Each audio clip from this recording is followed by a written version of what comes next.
உனை தெய்வம் என்பதா குருநாதன் என்பதா என்னை பார்த்து பார்த்து வளர்ப்பதனால் அன்னை என்பதா உனை தெய்வம் என்பதா குருநாதன் என்பதா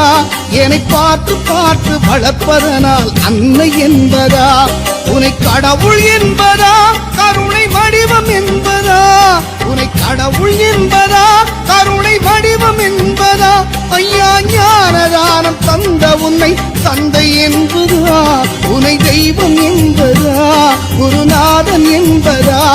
என்னை பார்த்து பார்த்து வளர்ப்பதனால் அன்னை என்பதா